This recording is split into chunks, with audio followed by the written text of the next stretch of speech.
नमस्कार मित्रांनो, कसे आहात? एकदम मजेत ना? तर मित्रांनो, आज आपण जाणार आहोत एका अत्यंत पवित्र आणि ऐतिहासिक स्थळांच्या सफरीवर। गाथा मंदिर हे मंदिर संत तुकाराम महाराजांच्या पवित्र अभंगासाठी प्रसिद्ध आहे। चला तर मग आपण आज जाणून घेऊया याच गाथा मंदिराची संपूर्ण माहिती। गाथा मंदिर हे महाराष्ट्रातील पुणे जिल्ह्यातील देहू या पवित्र स्थानी स्थित आहे। हे मंदिर वारकरी संप्रदायासाठी अत्यंत महत्त्वाचे असून याचे बांधकाम संत तुकाराम महाराजांच्या पुण्यस्मरणार्थ करण्यात आले आहे। हे मंदिर वारकरी परंपरेचे प्रतीक आहे आणि येथे संत तुकाराम महाराजांचे अभंग शिलालेखावरती कोरलेले आहेत। गाथा मंदिर पाहण्यापूर्वी आपण देहू गावातील महत्त्वाची ठिकाणे पाहतो।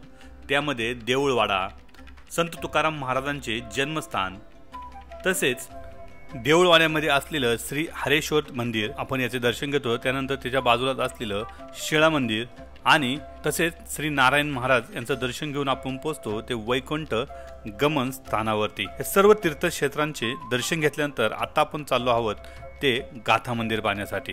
हे मंदिर देहू येथे आहे, जे की पुण्याच्या जवळ आहे। या ठिकाणी पोहोचण्यासाठी तुम्हाला पुणे शहरातून देहू येथे बस आहे। तसेच जर तुम्ही रेल्वे मार्गाने येणार असाल तर तुम्हाला देव रोड तसेच पुणे अशा दोन्ही रेल्वे स्टेशनवरती उतरून तुम्ही इथे येऊ शकता। तसेच खाजगी गाडी असेल तर तुम्ही डायरेक्ट देहूमध्ये येऊ शकता। या मंदिराला भेट देण्याची उत्तम वेळ ही तुकाराम बीज किंवा आषाढी कार्तिकी एकादशी अशी सर्वच आहे, परंतु तुम्ही इतर वेळेस तरी या ठिकाणी आले तरी तुम्हाला या ठिकाणी दर्शन होऊ शकते। मंदिर सकाळी 9 ते संध्याकाळी 9 वाजेपर्यंत चालू असते। या ठिकाणी सकाळी 9 वाजता आणि संध्याकाळी 6 वाजता आरती असते।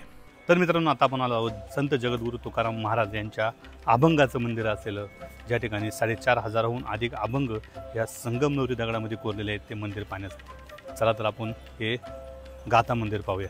हे गाथा मंदिर उभारण्यासाठी 12 वर्षाचा कालावधी लागला। 7 मार्च 1996 रोजी म्हणजे तुकोबारायांच्या सदेही वैकुंठ गमन दिनी पायाभरणीचा समारंभ झाला। या मंदिराचा लोकार्पण सोहळा हा फाल्गुन शुद्ध एकादशीच्या मुहूर्तावर करण्यात आला, म्हणजेच 17 मार्च 2008 रोजी हे मंदिर बांधून पूर्ण झाले।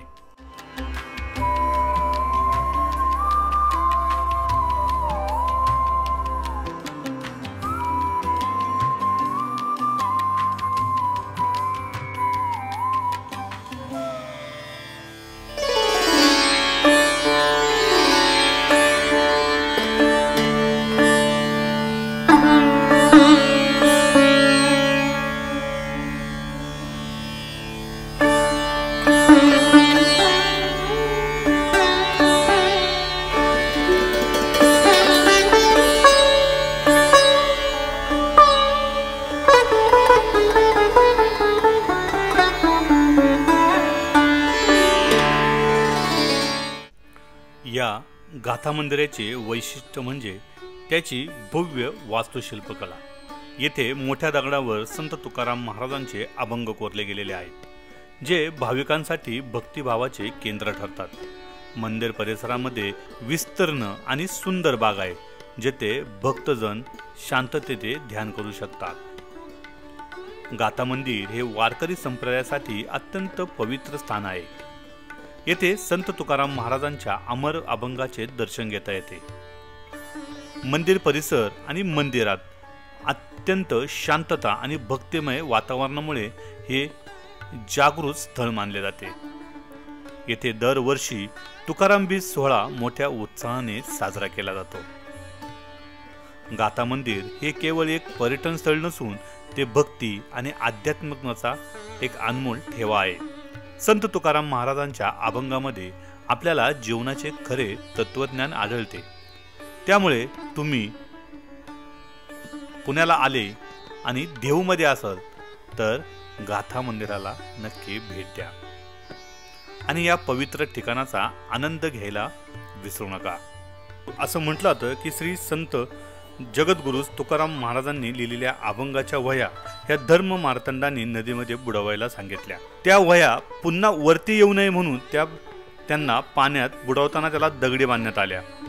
13 दिवसानंतर याच वह्या दगडासहित वर तरंगून आल्या या कथेच्या अनुषंगाने तुकोबांचे अभंग दगडावर कोरावेत अशाच संकल्पनेतून गाथा मंदिराची निर्मिती करण्यात आली आहे। हे मंदिर इंद्रायणी नदीवरील डोहा शेजारील शिळा मंदिराजवळ आहे।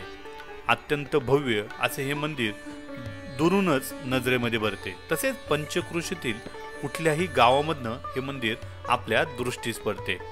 प्रेक्षणीय व दर्शनीय असलेले हे मंदिर थोड्याच कालावधीमध्ये भाविकांचे व विशेष करून पर्यटकांचे आकर्षणाचे केंद्रबिंदू बनले।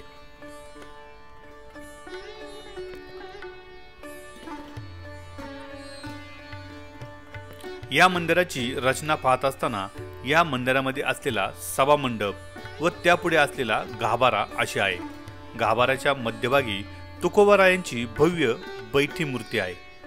कडेच्या दुमजली दालनामध्ये संगमरवरी दगडावरती तुकोबांचे अभंग कोरलेले आहेत। याशिवाय या मंदिराच्या मध्यभागी तुकोबारायांचे 4 युगातील अवतार तसेच इष्ट देवता यांच्या प्रतिमा लावण्यात आल्या आहेत। हे अवतार आपण त्या ठिकाणी बघू शकता। सत्ययुग भक्त प्रल्हाद व नरसिंह, त्रेतायुग भक्त अंगद व श्रीरामायण, द्वापर युग भक्त उद्धव व श्रीकृष्ण, कलियुग संत नामदेव व विठ्ठल अशा मूर्त्या या ठिकाणी रेखाटलेल्या आहेत। या मंदिरातर्फे वारकरी शिक्षण संस्था चालवली जाते। या मंदिराच्या आवारामध्येच भक्ती निवास आहे। इथे दररोज दुपारी महाप्रसाद दिला जातो। तुकाराम बीजाचा उत्सव या ठिकाणी 7 दिवस गाथा पारायण, कीर्तन, भजन आदी कार्यक्रमाने साजरा केला जातो।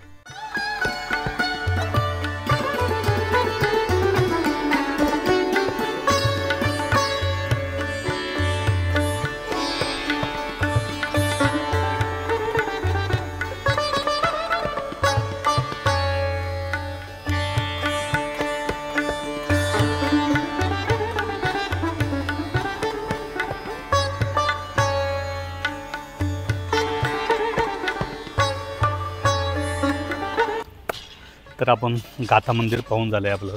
खूप सुंदर असं गाथा मंदिर आहे, जे पाहिल्या देहूमध्ये आल्यानंतर तुम्हाला ते पाहायलाच लागेल। आणि त्यानंतर आपण जाणार आहोत याच मंदिराच्या पाठीमागं असलेला इंद्रायणी डोहावरती, ज्या डोहामध्ये खरं तर काही समाजकंटकाने संत तुकाराम महाराजांच्या गाथा या पाण्यामध्ये बुडवल्या होत्या। आणि त्याच गाथा ज्या ठिकाणी बुडवल्या होत्या त्यालाच इंद्रायणी डोह असं म्हणतात। तर आपण तो इंद्रायणी डोह त्या ठिकाणी जाऊन पाहणार आहोत। चला।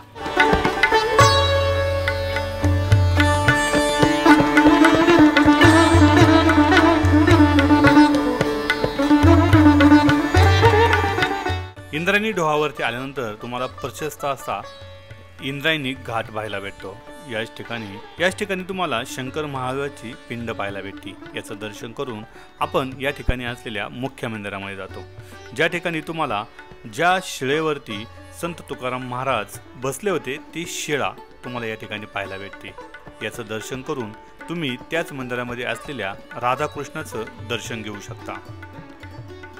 गाथा मंदिराच्या अगदी जवळ असलेलं हे मंदिर पाहायला विसरू नका।